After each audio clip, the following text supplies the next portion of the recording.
Hello, everyone. Happy Monday. Happy, very October weather today. I don't know if anyone maybe needed a little bit of extra, a little bit of extra caffeine or something today to get a little boost. But thank you so much for tuning in. We have a really great show for you. Before we get started, though, I have just some announcements and some reminders. First of all, I know the past few weeks we've been having you drop your name in the chat and filling out a jot form. After talking about it, we decided your name in the chat is perfect. So please drop your government name in the chat. Let us know you're here. Maybe even let us know what squad you're repping. And then if you're at home watching, but maybe you can't put it in the chat right now, feel free to send us a text to 585-301-4488. That way you can let us know you're watching too. Once you're done with, sending us your name, letting us know who's here, please also, we're going to take some time to talk about your emails. Every week, we send you an email on Monday morning where we give you a little reminder about what's going on during the week, some Zoom links. You can see on the screen with me are some example emails. This is the one that you were sent this morning. Everything in your email is really important to give you a little reminder because we are doing a lot of things throughout the week. So this is to help you keep organized. You might want to maybe refer back to the planner video Catherine made for us for the first episode of this season, so that way you can keep on top of everything. To help you be a little bit more organized with it too, all the Zoom links are highlighted in yellow. So if you are running to UB After Dark, you're trying to hop into tutoring or homework help, and you don't have the link right with you, just go back to your email, find the section, find the yellow link, and you're good to go. Also, you might see some super adorable little pie slices in there. These are reminders about what you can be using every week or doing every week to earn that slice of the College Bound pie. Remember, you have to earn your pie slices monthly, and we're already over halfway really through October. So it's extra crucial now to make sure you're checking those pie slices, making sure that you're doing all the things you can do so you can earn the full stipend this month. Also, if for some reason maybe you're getting a lot of emails or something and you're trying to search for the emails, all of the emails come from our You Are College Bound account. So it's youareupwardbound@gmail.com. So you can search through that, or we title our emails with UB Today. So maybe that would be a way to go ahead and search for them a little bit, or you can click the little star and you can favorite it. That way, you'll see our emails a little bit more frequently, or maybe it'll pop up to the top of your list. In today's email for our seniors, we had a really great time with you the past 2 senior workspaces, so we scheduled another one. This Saturday from 10 a.m. to 2 p.m., come make some more progress on your Common App, make some more progress on your personal statement. Y'all are really doing great. And we love taking that time to work with you. We know you're really busy during the school day, so make sure you come, get some work done. You'll have that dedicated quiet time. You'll have advisors there to help you. And for those of you who make the commitment saying that, yes, you will be coming to our Saturday workshop in our workspace, you can submit a pizza and a pop order. If you have not seen it in the email, go back and find it in that email for our seniors. And also ask your squad advisor if you have any questions. But if you submit it by 1 p.m. tomorrow, then you are, again, making that commitment. You're going to come on Saturday. But then during the workshop time on Saturday, you'll get a pizza and some soda delivered to you. And it'll be just a great way to keep that energy up while you're making all that great work and progress on your senior college applications. And one last reminder, make sure you're checking your Google Classroom. We have sent all of you invites to your different grade level classrooms. Some of your squads have individual Google Classrooms. So make sure you're joining them and you're on them, because that's where we're sending even more reminders, even more announcements, such as what college is visiting this week and just reminders of things to do. And on those Google Classrooms is also where you have your assignments for the month. Every month, in order to get that stipend, you have to complete your monthly either college going or financial literacy assignment. And again, we're over halfway through October, so you want to get on them and start making progress. If you have any question about Google Classroom, reach out to your squad advisor, let one of us know so we can make sure you are in there and getting all the good information. So Thank you for listening to those updates. I can't wait to share the rest of the episode with you. And we're going to transition to a favorite fall treat of mine that I like to make, especially on days like today.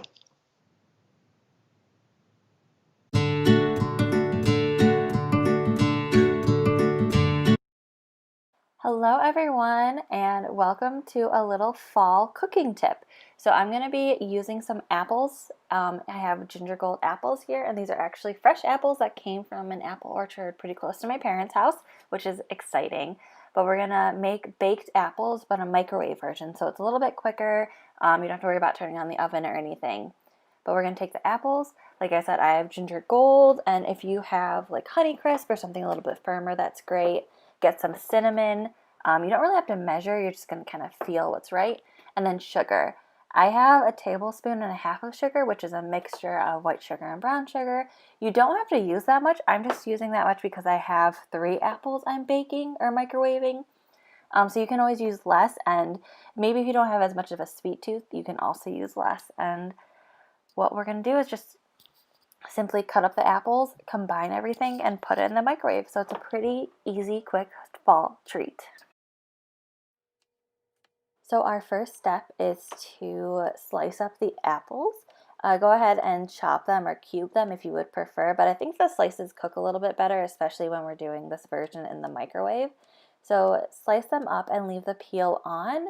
I think that the peel adds a different textural element to the soft apples, but also it helps hold it together because the apples do get very soft, and it keeps it a little bit more intact. Once you are all done chopping, go ahead and get your sugar. Since I'm using 2 sugars, I'm just going to quickly mix them together before I dump them into my apples. But go ahead and just pour it on. There's no right or wrong way to do that. And then grab your cinnamon. Go ahead and pour your cinnamon on however much you like. I'm feeling pretty cinnamony today, I guess. And then we're going to go ahead and just mix it in. You want to make sure that everything gets pretty evenly coated, and just do your best to make sure everything's covered. Once you think you got everything mixed in pretty well, get ready to take it over to the microwave. Get your microwave and go ahead and put it in. Make sure you're using a microwave safe bowl. And I'm going to start this out at 4 minutes. I'll check on them then and see if they need to go back in at all. But usually starting at 3 or 4 minutes, depending on your microwave, is a good sign. Okay, so we just checked, and grab a pot holder because it is going to be warm. You don't want to burn yourself. And I think these need to go in for like another minute. So let's put them back in. So when the apples are done, just pull them out of their microwave and then give it a stir. So that way the cinnamon and the sugar gets on all of them. And then feel free to enjoy as is. I like this especially on colder days when I can just have something warm. Or sometimes I like to make this and then put it on top of my oatmeal for breakfast. But I hope you enjoy this little apple microwave treat.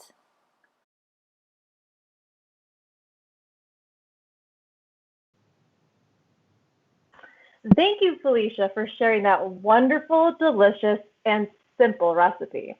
Nothing tastes better than an apple born and raised in the soils of upstate New York.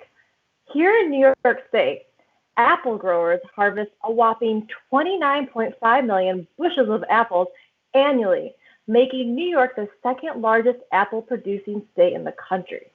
Does anyone know what the first apple producing state is? Drop what you think it is in the chat, and we will get back to that later on. Okay, so now let's take a look at some of the New York State's finest apple orchards located right here in Monroe County. Yay! All right, so number 1, we have this Greenacre Farms in Greece, New York. Hurry though, because UPEC ends on October 30th. Number 2 is the Whittier Fruit Farm in North Chi-Li, New York, open Saturday and Sunday from 10 a.m. to 4:30 and Monday through Friday 10 a.m. to 5:30. Number 3 is a friend of ours that some of our Upper Bound students should be familiar with, and that is Wickham Farms, open every day from 10 to 6 and located in Penfield, New York. Number 4 is Kelly's Farm Market in Hilton, New York, open every day from 9 to 6. Number 5 is Robb Farms in Spencerport, New York, open every day from 9 to 6 as well. And number 6 is Kirby's Farm Market in Brockport, New York, open Monday through Saturday, 10 to 6, and Sunday, 10 through 5. And finally, if chugging through the apple orchards is not your thing, you can also head to the public market and get your New York State apples where many of these farms will sell them. So let's go back to that question. What is the top apple producing state in this country? Do we have any answers that might be correct? Look at the chat here. We got Massachusetts, Vermont. Well, I haven't seen the correct answer, but if someone did say Washington State, then that is the correct answer. So congratulations, Washington State. My friend produces 444.9 million pounds of apples. So what is your favorite way to eat apples? Drop in the chat, and we would love to hear how you enjoy this fall snack. All right, so now I'd like to invite academic advisors Felicia Harim to share the screen with me for our monthly staff segment. That's right, folks. Once a month, we'll be inviting different staff on the show for our staff segment. This month, we would like to get you all started with some good old-fashioned competition. What kind of competition, you ask? Well, pull out your best pencil and pen and paper for a drawing competition. Okay, friends, so here are the rules. There will be 3 rounds. Each round will be 30 seconds long, and we will have a timer displayed on the screen. As the host, me, I will announce something that both of our contestants need to draw. Neither of our contestants have been made aware of any of the prompts ahead of time. Once I announce what they need to draw, on the count of 3, they will both need to do their best to draw the image in 30 seconds. Once time is up, both contestants must hold up their drawing in front of the camera for the audience to see. I want to remind the contestants, Harim and Felicia, that you must hold the drawing in front of the audience for the audience to see, and that they should hold up the drawing in front of their face and will display your image at the clearest for the audience. Audience, now this is for you. Once you see the image, you will drop in the chat who you think has the best drawing. Behind the scenes, our lovely Marifer will be doing her best to quickly tally up the votes and relay the winner of each round to me. I will announce the winner of each round at the end of the 3rd and final round, as well as the overall champion of this competition. Contestants, thank you for joining. So are you ready to do this? Yeah, we're ready to go. Awesome. Do you have any questions about the rules before we get started here? Okay, audience, do we have any questions about your part in this? Doesn't appear to be. Okay. All right, so let the games begin. So the first drawing prompt, you'll have 30 seconds to draw it. When I say 3, 2, when I say 1, go is when you can start drawing. So here it is. Are you guys ready? Okay. A person walking their dog on a fall day in the park, but suddenly their dog sees a bunny. Oh no. Okay. 3, 2, 1, go.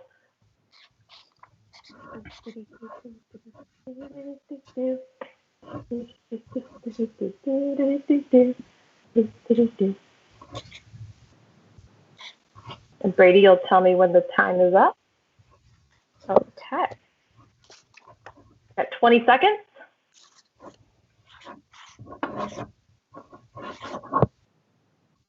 Ten seconds.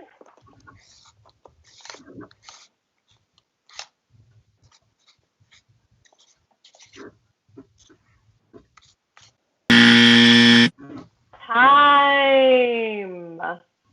All right.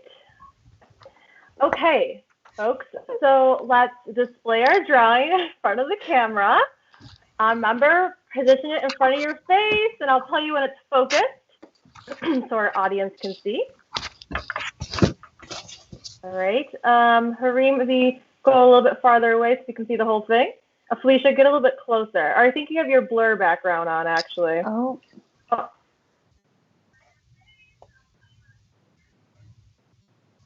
But that's Hareem. So while you're, okay, great. We can see yours, Felicia. Okay, so hold it up for like a few more seconds. Let's get some votes in. How about we just hold it up for like 15 more seconds? I'll count in my head for you all. But Felicia, can you tell us about your drawing? Can you at least give us some explanation about your drawing, I guess, real quick?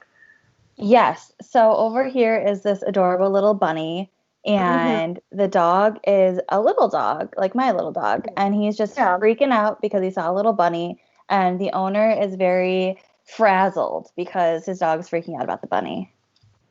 Wonderful. Okay, well, thank you, Felicia. Hareem, would you like to explain your drawing now? Yeah, so my dog is freaking out because it saw a rabbit, just like it always does. Also, you have here this lovely tree with the leaves falling in the background. You get the little bunny here and my dog. Both wonderful displays. I'd have to say I really like the tree and the leaves. I really feel like that really brings the fall environment in there. Felicia, I love that the owner looks very frazzled in this image. Really shows off that, yes, I am very frazzled and my dog does see a bunny. So good job to both of you. Okay, so we'll have Marifer tally up those votes, and she'll, like I said, get back to me after the third round. So let's see here. Now we have our second drawing, and our second drawing is a ghost, a zombie, and a scarecrow trick or treating. Okay. 3, 2, 1, go.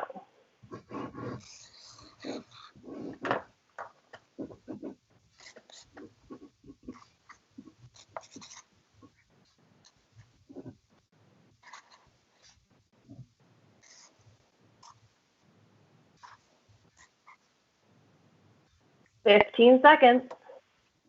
Both contestants are drawing very, very quickly, but very, very focused, it looks like. Very calm at the same time. 5 seconds.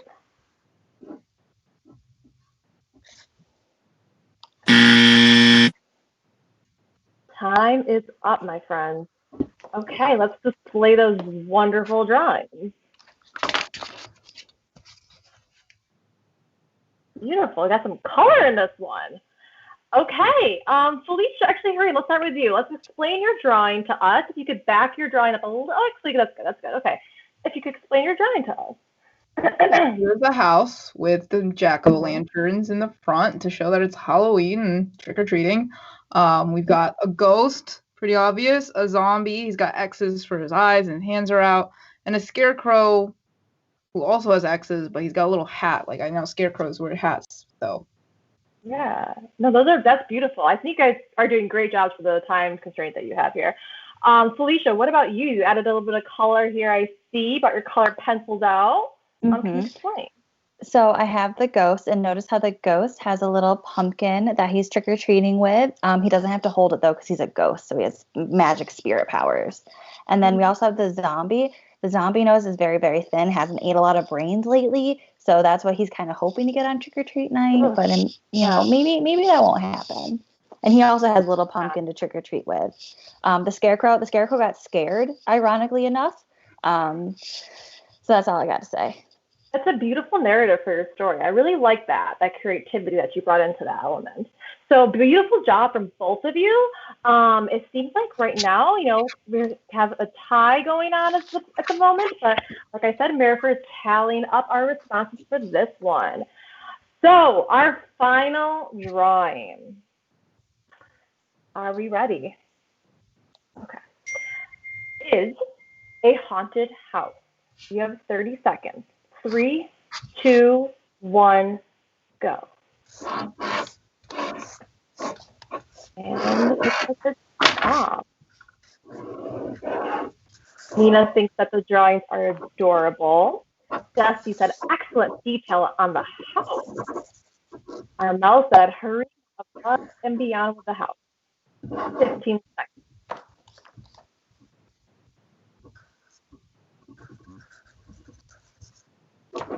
5 seconds.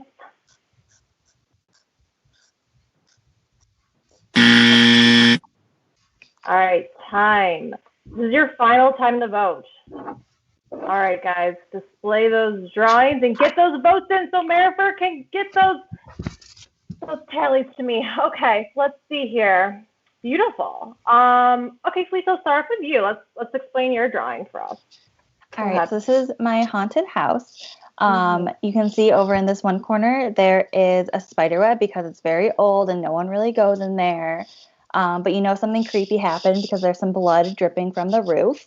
And then if you look closely in the window, you can see a ghost is in there. So we're thinking the ghost didn't really have a happy time. But it's also a full moon. So, you know, things, urban legends and stuff, you know, you gotta maybe avoid the full moon. Yeah. At first, I looked at your house, I was like, it seems like a pleasant place to go. But now after that explanation, I'm terrified to go into that house. All right. Wonderful. Hareem, what about you? Okay, so I have it's a house. You can tell it's haunted because it's got the boarded up windows and the little shutters falling off. There's also a ghost coming out of this one. The door has some evil eyes and rest in peace, some other gravestones that are unmarked. So some unmarked graves out front. But I feel like the ghost coming out of the window and the evil eyes kind of gives you the impression that you should stay out. Yes, definitely. They're both very frightening houses, I will admit. I don't think I would want to go into a house that has ghosts popping out of it. And I also don't think I want to go in a house with blood all over the roof and cobwebs. I don't like spiders. I've been seeing a lot of them lately. I think it's because of the rain. All right. So I want to just say thank you guys both for participating in this game. Valiant effort from both of our contestants here. Thank you for joining us. But we do have to tell you who the winner is. And it was very close. There was a tie in the beginning, and then it started to just break loose a little bit. And let's all congratulate Hareem for winning this competition. Wonderful. Yes, Thank you. wonderful. So, thank you for joining us. Who will be the next staff to come on our show for next month's segment? Who? We don't know. But if you have some suggestions, drop it in the chat. Maybe we'll listen to them. All right. So please enjoy the following messages from Asha, Bibi, and Kelly, because I know I will. Good night and farewell.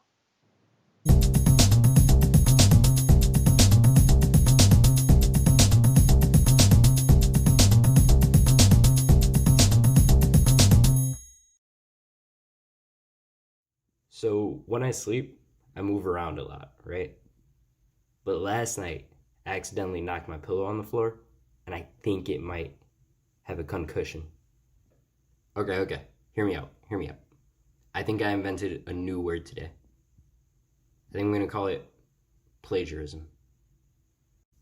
Speaking of Italian, what kind of pasta would grant you any wish?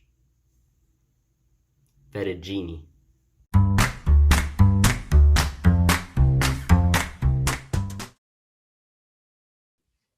Hey guys, it's your favorite advisor. Shout out to all my colleagues. I know that's your favorite part of this thing. And welcome to Kelly's College Corner. And we're going to be talking about Finger Lakes Community College and Niagara University coming on Wednesday, October 21st. So Finger Lakes Community College is a public community college, also in the SUNY system. The cool thing about this campus is it overlooks the Finger Lakes, specifically Canandaigua Lake, which is about 45 minutes southeast of Rochester. So here we are, and here, FLCC, right over here somewhere. Now, FLCC is a community college, so it only offers associate's degrees and certificates, but over 50 of them. But they have some pretty unique majors that you'll able to explore, such as cannabis, biology and cultivation, sports studies, horticulture, and music recording technology. So these are pretty unique. You won't necessarily find these at all community colleges that you explore. And another thing different about FLCC is its housing. It doesn't offer any on-campus housing, but connects students to off-campus housing, which is called the Suites at Laker Landing. So right here is a cute little floor plan of the apartment-style housing that's right next to the campus. But it's actually, the whole process is through a leasing company, so it's a totally different application than the college application. Usually when you apply to college, the housing is a part of the application, but at FLCC, it's completely separate. So just keep that in mind. Now, next, Niagara University. Niagara University is a private Roman Catholic university, which is located about 100 miles northwest of Rochester. So you see Rochester right over here, and there's Niagara University right there. And although it is run by the Congregation of the Mission, students are not required to take any religious classes, and they do not force any kind of religion or Catholic stuff on you at all. Now, other kinds of diversity. So in our past College Corners, we've talked about student diversity, faculty diversity regarding race. But another factor to always keep in mind is gender diversity. Some institutions are known for being primarily female or primarily male. Some colleges are all male or all female. So as usual, research, research, research with your advisor. And you can see in this cute little pie chart on the left, Niagara is very dominantly female. Because who runs the world? Girls. Who runs the world? Girls. Okay, let me stop. Also, now Niagara University is test optional. There's been a growing trend amongst colleges and universities all over the nation that SAT and ACT scores are no longer required. Admissions at Niagara University will not use it against you if you do not submit your scores for these tests. So if you have nothing to lose by taking the test, if you do really well and it will improve your application, then send the scores on in. But if you kind of bombed it or don't feel confident, don't send them in. It's not going to hurt you. Okay, so the Zoom information. Finger Lakes Community College at 11 a.m., Niagara University at 2 p.m., same Zoom information as usual, right here, the link, meeting ID, passcode. This will all be in your Google Classrooms, emails, your advisors will tell you. And just as usual, can't wait to see you guys. Just so freaking excited. Peace. Hi, everyone. America here with this week's healthy habits tip. So we've been talking about apples. You saw an apple recipe. Gina went on and on about apples and apple places you can go apple picking and apple farms. But did you know that the only apple that is native to North America is the cran apple? I don't even know the differences between the apples, honestly. I just know Granny Smith is the best one, according to Catherine. I do love apples. Another thing that you should know about apples is apples are fat-free, sodium-free, and cholesterol-free. You know what they say, an apple a day keeps the doctor away. So for this week's social media challenge, we challenge you guys to eat an apple or show us you making Felicia's recipe or any other apple-related recipe, right? And tag us using the hashtag URCBEatApples. That's URCBEatApples. Make sure you hashtag us. And that's it for the healthy tip of the week.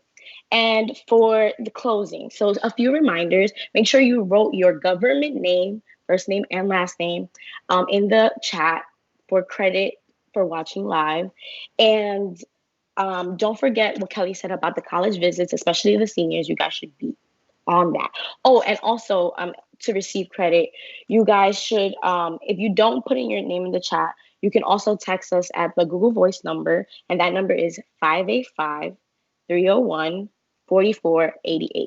That's 585-301-4488. And remember to have your one-on-one meaningful visit with your counselors. And Also, always check your email. We are always emailing you guys important information that's about tutoring, about UB After Dark, about all the events we're hosting weekly.